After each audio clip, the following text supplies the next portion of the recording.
देखिए हमारे भाइयों का सर फूट गया है। वहाँ पे आप देखिए मंदिर मार्ग अभी थाने पे हम लोग वहीं से आ रहे हैं, उनको चोट लगी है, इतनी लाठी और डंडों से मारा गया है। बच्चे थे उनको घसीटा गया, महिलाओं के किसी का हाथ टूट गया है, किसी के सर में चोट आई है, धक्का मुक्की से एक बस में 500 लोगों को ठूस दिया गया। बिल्कुल बेल छात्रों के मामले में, किसान मामले में, महंगाई के मामले में, कौन से मामले में? सिर्फ एक धर्म के नाम पे जनता को तोड़ने के मामले में भारतीय जनता पार्टी सक्षम है। अरे आप बताइए उनके ऊपर यूपीए नहीं लगता है? जो राम राम चिल्लाएंगे काटे जाएंगे, उनको देशद्रोही नहीं मुकदमा लगता है। लेकिन उमर खालिद यादव मुसलमान है, जाति के नाम पे आपको यूपी लगाया जाएगा। देशभक्त बताते हैं अपने आप को बीजेपी वाले सारे। देशभक्त वही अंधभक्त की बात करते हैं, वो अंधभक्त हैं। वो अपने बाप को बाप नहीं कहेंगे, मोदी जी को बाप कहेंगे, पड़ोसी को बाप कहेंगे, लेकिन अपने बाप को बाप नहीं कहेंगे। हम अपने आप को जाके फांसी के फंदे को चूम ले, क्या किया जाए? अगर हमें नहीं रोजगार मिलेगा तो हम फांसी फंदा चूम लेंगे। हम माता पिता को अपने क्या जाके जवाब देंगे? नमस्कार दोस्तों, आप देख रहे हैं नेशनल टाइम्स और मैं हूं आपके साथ मुनमुन रहमान। जिस तरीके से छात्रों पर लाठी डंडे बरसाए जाते हैं, आप खुद बताइए क्या ये एक लोकतांत्रिक देश है? जिस तरीके से आज एसएससी के छात्रों ने न्याय मांगने के लिए आवाज उठाई और उनको बदले में सिर्फ अत्याचार मिला, पुलिस के डंडे मिले, क्या ये सही है? ये सवाल मैं आपसे पूछ रही हूँ, इनका जवाब भी आपको देना है। सरकार हम चुनते हैं, वोट हम देते हैं, सब कुछ ठीक है, लेकिन जिस तरीके से सरकार जो वादे करती है, 2 करोड़ नौकरी आपको याद है अच्छे से, वो वादे कहाँ तक पूरे होते हैं? 1.5 लाख पद खाली पड़े हैं, लेकिन उसके बावजूद भी भर्ती नहीं। छात्र इसीलिए जंतर मंतर पर आज सीना पीट रहा था कि बताइए हमें कि हमारी नौकरी हमें कब मिलेगी, लेकिन बदले में उसे लाठी मिली, लात घूंसे मिले, अभद्रता मिली और अमानवीय व्यवहार मिला। मेरे साथ 2 सामाजिक कार्यकर्ता इस वक्त मौजूद हैं बातचीत करने के लिए। एक है श्रवण पांडे जी, एक है नीरज जी। दोनों से जानते हैं जो छात्र हैं उनको जो पुलिस लेकर गई है, क्या कार्रवाई होगी, आगे इस लड़ाई का क्या तरीका है, कैसे लड़ाई लड़ेंगे? जब छात्रों को भी न्याय के लिए सड़क पर उतरना पड़ेगा तो स्वतंत्रता दिवस क्यों मनाते हैं हम? देखिए इस वक्त जो मौजूदा हालत है, आप बताइए एसएससी के बच्चे 2018 जीडी का जो है उनको मेडिकल फिट मिल गया है, लेकिन अभी तक उनको ज्वाइनिंग नहीं मिली है। मौजूदा जो सरकार है, आखिर आप बताइए, यही सरकार कहती है 2 करोड़ रोजगार की बात करती है, लेकिन वो रोजगार कहाँ है? हम बेरोजगार हैं, योग्यता के अनुसार मैं MBA किया हुआ छात्र हूँ, हमारे पास आज नौकरियाँ नहीं हैं। आप बताइए हमें रोडों पर हम क्या मांग रहे हैं? हम अपना हक मांग रहे हैं। अगर मुझे हक नहीं मिलेगा तो इस देश में पढ़ने से और पढ़ के लिख क्या करना है? पढ़ लिख के करना, हमें दुकान खोलनी है, सिर्फ और सिर्फ हमें नौकरी चाहिए। हम सरकार से क्या चाह रहे हैं कि हमें नौकरी मिले, हमें नौकरी दीजिए आप। कहते रहे पकौड़े बेचिए, चाय बनाइए। देखिए पकौड़े कैसे बेचे? 200 रुपए लीटर सरसों का तेल है। कहाँ पे महंगाई चरम पे है देश में? आप बताइए इस वक्त देश में लोकतांत्रिक आप आंदोलन करते हैं, राइट टू प्रोटेस्ट है, आर्टिकल 19 कहता है कि आप प्रोटेस्ट कर सकते हैं, आप अपना हक मांग सकते हैं, लेकिन अगर हम हक मांगने आएंगे तो हमारे ऊपर लाठी और डंडे बरसाए जाएंगे। आप बताइए कौन सा हमारे ऊपर जुल्म किए हैं हम कोई? हम सिर्फ और सिर्फ अपनी आवाज के तहत, क्योंकि भारत देश एक लोकतांत्रिक है, एकता और अखंडता और संप्रभुता का प्रतीक है, लेकिन यहाँ पे ये प्रतीक को कहाँ दिखाया जा रहा है? ताक पे दिखाया जा रहा है। आप बताइए इस वक्त क्या है देश में? बेरोजगारी चरम पे है, छात्र सब एजुकेटेड है, स्कूल कॉलेजेस नहीं खुले हुए हैं, उनको वो किया जाता है, उनको डिटेन कर लिया जाता है, हमें भी गिरफ्तार कर लिया जाता है। अगर आवाज उठाना गलत है तो आप बताइए, हम आवाज नहीं उठाएं? आवाज उठाना इस देश में हम आवाज उठाते रहे। हम देश के युवा हैं, युवा देश की भविष्य है, सबको अधिकार है आवाज उठाने का, इसलिए हम आवाज उठाते हैं। मैं सरकार आदरणीय नरेंद्र मोदी जी से पूछना चाहता हूँ कि आप वादे करते हैं बंगाल चुनाव में, उत्तर प्रदेश चुनाव में या दिल्ली चुनाव में वादे होते हैं कि हम रोजगार देंगे, लेकिन आखिर वो रोजगार कहाँ है? हमें रोजगार चाहिए, हमें रोजगार दीजिए। आप बताइए हमारी जिंदगी क्या होगी? हमारे माता पिता हमें पढ़ा के भेजते हैं, अगर हम पढ़ लिख के हम नौकरी नहीं पाएंगे तो हम कहाँ जाएंगे? हम कहाँ नौकरी खोजेंगे? हम रोड पे रेड़ा ठेली लगाएंगे? आप हमें जाहिल बनाना चाहते हैं? स्कूल और कॉलेजेस नहीं खोल रहे हैं? आखिर जो नौकरी मांगने आए थे उनको दिया तो है सरकार और पुलिस प्रशासन ने प्रसाद। हाँ देखिए हमारे भाइयों का सर फूट गया है। वहाँ पे आप देखिए मंदिर मार्ग अभी थाने पे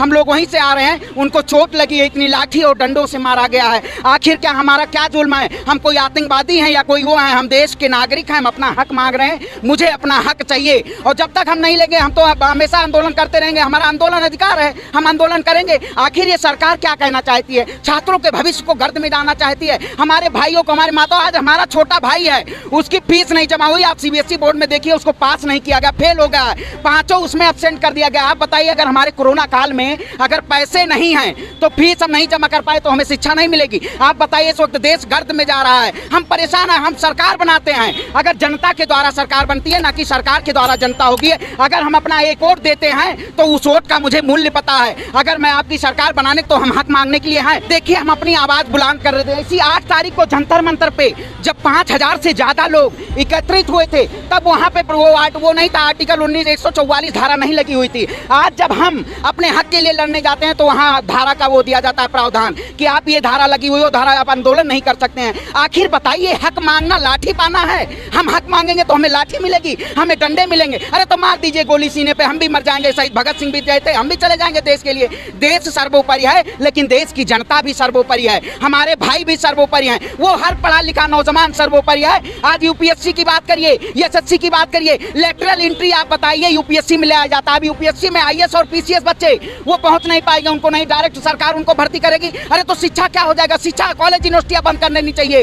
जो बड़ी बड़ी यूनिवर्सिटियां हैं, केंद्रीय यूनिवर्सिटियां, उनको बंद कर देनी चाहिए, ताले लगा देने चाहिए, बच्चों को पढ़ने नहीं दिया जाना चाहिए। हाँ, ताले वही तो 2024 ताले लगे ही हुए हैं, अब और ताला लगा, बंद कर देना चाहिए, उसमें बुलडोजर चला देना चाहिए। अगर जब छात्रों के ऊपर बुलडोजर चलेगा तो कॉलेज और स्कूल क्या करेंगे इस देश में? इस देश में स्कूल जरूरत ही नहीं है। जब हम पढ़ लिख के हम बेरोजगार रहेंगे, रोड पे घूमेंगे, हमें आंदोलन करने पे मजबूर होगा, तो हम क्या करेंगे देश में? हम देश में रहने का क्या, हम मर जाएं, इससे बढ़िया बेहतर है हम अपने आप को जाके फांसी के फंदे को चूम ले। क्या किया जाए? अगर हमें नहीं रोजगार मिलेगा तो हम फांसी फंदा चूम लेंगे। हम माता पिता को अपने क्या जाके जवाब देंगे कि पिताजी आपने मुझे 9 लाख रुपए 10 लाख रुपए फीस देके अच्छे कॉलेज में एडमिशन कराया, आज मुझे रोजगार नहीं है, आज मुझे तो क्या कहेंगे, बेटा तुम्हें पढ़ना क्यों था, क्यों पढ़ा था? तो इसलिए हक की लड़ाई हम लड़ते रहेंगे। हमें मौत मंजूर है लेकिन गुलामी नहीं मंजूर है। हम अपने रोजगार हमें चाहिए, और सरकार रोजगार जब तक नहीं देती है तब तक हम इसी जंतर मंतर पे बैठे रहेंगे, और हमारा बैठने का अधिकार है। हमें अगर गोली मारना चाहे तो मार सकती है। नीरज जी, जब जंतर मंतर पे अश्वनी उपाध्याय अपनी सेना लेकर के नारे लगाते हैं, तब कोई पुलिस सुरक्षा दिखी नहीं, तब 144 दिखी नहीं, लेकिन जरा से छात्र आ गए, किसान आ गए, तो ऐसे बंद कर दिया जाता है पूरे एरिया को, जैसे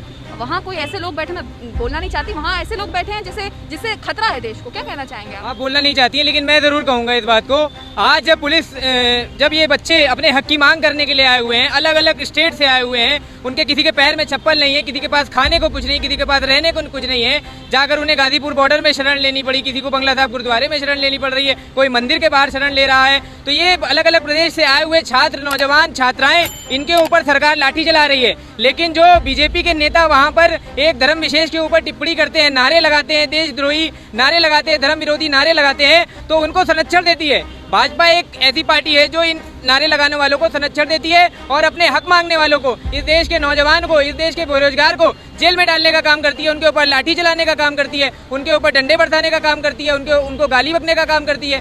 तो आज जो नौजवान है वो पूरी तरीके से त्रस्त है इस सरकार से। और ये एसएससी के बच्चे जिन्होंने 2018 में जो है परीक्षा दी, परीक्षा को पास करा, और इनका प्रोसीजर देख लीजिए, 2021 के जनवरी में इनका रिजल्ट आता है। 2021 की जनवरी के बाद जब रिजल्ट आता है तो नॉर्मलाइजेशन के नाम पे इन 54,600 बच्चों को निकाल दिया जाता है। और वो 54,600 बच्चे जब यहाँ पर प्रदर्शन करने के लिए, उसमें से 1000, 2000, 10,000 बच्चे प्रदर्शन करने के लिए जनवरी में यहाँ आते हैं, तब उनके ऊपर लाठीचार्ज होता है। राजेंद्र नगर चौकी में उनको पूरे दिन बंद करा जाता है। उसके बाद बराबर वो कभी कहीं प्रदर्शन करते हैं, कभी एसएससी पर प्रदर्शन करते हैं, कभी गृह मंत्रालय के बाहर प्रदर्शन करते हैं, लेकिन हमेशा इन्हें पिछले 6 महीनों से बेचारे एसएससी वाले प्रदर्शन कर रहे हैं, जीडी के छात्र, और उन्हें लाठियां मिल रही हैं, डंडे मिल रहे हैं, पुलिस थाने मिल रहे हैं। मोदी जी कहते थे स्टेज पर चढ़कर 2 करोड़ नौकरी, बेरोजगारी हटा देंगे, युवा मेरे साथ, युवाओं का उद्धार कर देंगे। नहीं, तो कुछ और नारे गलत आपने सुन लिए। बेरोजगारी हटा नहीं देंगे, बेरोजगारी बढ़ा देंगे। 2 करोड़ रोजगार देने का वादा किया था, आज 7 साल हो गए, 14 करोड़ रोजगार मोदी जी कहाँ है बताइए? 14 करोड़ रोजगार मोदी जी दीजिए हमें आके, या योगी जी दीजिए हमें आके।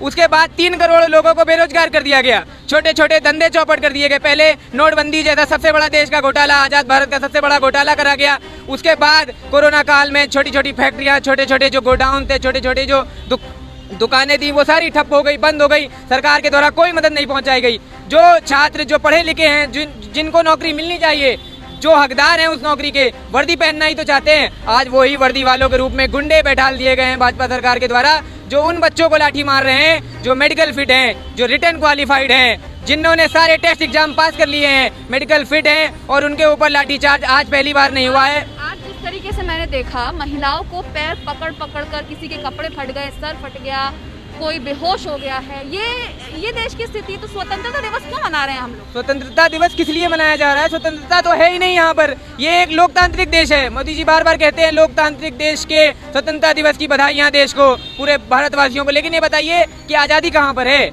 यहाँ पर अगर छात्र अपने हक की मांग कर रहा है, उसके पास सारे सर्टिफिकेट हैं कि वो पास है, वो क्या मांग रहा है? आज मैंने बैनर देखे, उसमें लिखा हुआ था, एक छात्र लिख के लाया था कि या तो हमें वर्दी दे दीजिए या तो हमें गोली मार दीजिए। तो प्रधानमंत्री जी, आपसे जब अनुरोध करा जा रहा है कि जो बच्चे पास हैं, जिनको नौकरी की हकदार है, जिनको ज़रूरत है, किस तरीके से मेहनत करके उन्होंने पढ़ाई करी, पास करा, उसके बाद आज वो पास करने के बावजूद यहाँ पर लाठी खाने का उनके साथ काम हो रहा है। उनके ऊपर इतना ज़्यादा अभद्रतापूर्वक व्यवहार करा जा रहा है। इस दिल्ली सरकार की पुलिस, इस देश की सरकार की पुलिस, होम मिनिस्टर की पुलिस यहाँ पर जो कर रही है वो बहुत ही ज़्यादा भयपूर्ण है। और आपने भी देखा, और भी जनता जो वहाँ थी, जो बच्चे थे, उनको घसीटा गया, महिलाओं के किसी का हाथ टूट गया है, किसी के सर में चोट आई है, धक्का मुक्की से एक बस में 500 लोगों को ठूस दिया गया, चिपके थे सबको जो है थाने मंदिर मार्ग थाने में ले जाके जो है डाल दिया गया। तो इस देश में जो है स्थिति बहुत दयनीय है। और प्रधानमंत्री जी अगर नहीं सुनते हैं तो ये वो पल नज़दीक है जिस प्रकार से जो है देश में जो है संसद जो है कभी भी सुरक्षापूर्वक रखी हुई है। लेकिन जनता अगर जिस दिन चाह लेगी, जिस जनता ने इनको चुनकर बैठाला है, वो छात्रों ने, नौजवानों ने जो लालच में चले गए थे कि 2 करोड़ रोजगार मिलेगा, उन्होंने वोट देकर इनको सत्ता की कुर्सी दी है, तो वो जनता सत्ता की कुर्सी तोड़ भी सकती है और संसद में घुसकर इनसे अपना हक भी छीन सकती है। देखिए, इस देश में आपने आज़ादी की बात की, इस देश में अस्वतंत्रता है। आप बताइए, इस वक्त एक भारत लोकतांत्रिक देश है, धर्मनिरपेक्ष देश है, लेकिन आज देखिए आप मुसलमानों के ऊपर कितना जहर उगला जा रहा है, हमारे मुस्लिम भाइयों के ऊपर। लेकिन वही कहते हैं, आज अभी हॉस्पिटल हम छोड़ के हमारे एक छात्र को चोट लगी है, सर पे पुलिस ने डांडों से वार किया है, उनको हॉस्पिटल छोड़ के। आप बताइए, यही लोकतांत्रिक है? लेकिन मैं भी कह देना चाहता हूँ, दम है कितना दमन में तेरे, देख लिया है देखेंगे, जगह है तेरी जेल में कितनी, देख लिया है देखेंगे। ये सरकार हमारी तानाशाही पे है, हमें गुलाम नहीं बना सकती है। जो छात्र हैं, हम उनकी आवाज बुलंद करते रहेंगे, हम अपने भाइयों के लिए आवाज बुलंद करते रहेंगे। लेकिन इस सरकार को घुटने टेकवा के जब तक इस सरकार को बेदखल नहीं कर देंगे सत्ता से, तब तक हम मानने वाले नहीं हैं। मोदी सरकार छात्रों के मामले में फेल हो गई क्या? बिल्कुल फेल है। छात्रों के मामले में, किसान मामले में, महंगाई के मामले में,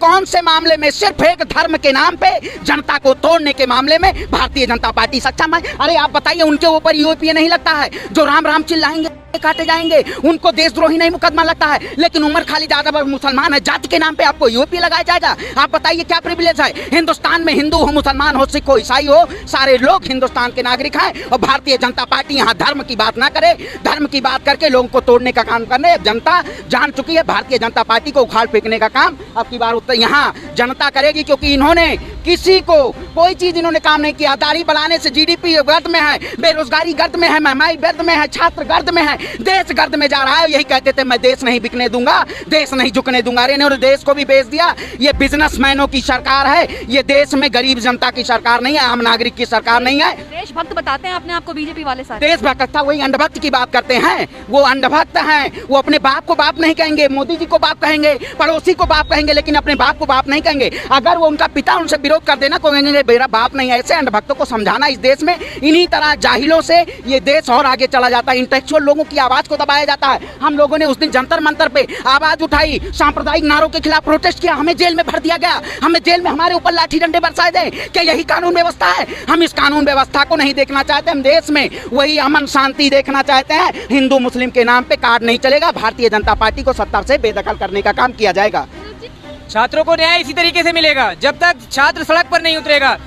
इन छात्रों की आवाज सारे छात्रों को मिलकर उठानी चाहिए, डीयू के छात्रों को, जेएनयू के छात्रों को। जब तक वो सारे एक साथ इकट्ठा होंगे, इस सरकार का विरोध नहीं करेंगे, अगर अपनी आवाज नहीं उठाएंगे और इन छात्रों के न्याय की मांग नहीं करेंगे और राम मंदिर के पीछे पड़े रहेंगे या अयोध्या के पीछे पड़े रहेंगे, तो कुछ नहीं होगा। देश का भविष्य अंधकार में है। इस सरकार को चुन के जनता ने अपने भविष्य को अंधकार में डाल दिया है। और अगर सभी लोग यहाँ आवाज उठाने नहीं आएंगे, इन छात्रों की आवाज उठाने नहीं आएंगे, तो ये समझ लीजिए कि देश गुलाम बन चुका है। 70%, 30% जो इंटेलेक्चुअल लोगों की वजह से देश की आवाजें उठाई जा रही हैं जगह जगह पर, अगर वो भी जेल में भर दिए जाएंगे तो देश गुलाम हो जाएगा। कॉर्पोरेट घराना जो है इस पर राज करेगा और यही सरकार चलाएंगे। 75वां स्वतंत्रता दिवस मनाया हमने, देश अच्छा, स्वतंत्रता दिवस मनाया है, वही है औरत को कैद में करके आप गुलिस्ता फातिमा एक लड़की है 16 महीने से जेल में, आप जेल में भर के और स्वतंत्रता दिवस मना रहे हैं। भारतीय जनता पार्टी उमर खालिद को जेल में बंद करके यूएपीए लगा के स्वतंत्रता दिवस मना रही है। अरे देश में युवाओं की आवाज को दबा के स्वतंत्रता दिवस नहीं मनाया जाता है। जब देश में सभी लोग अमन और शांति के होंगे,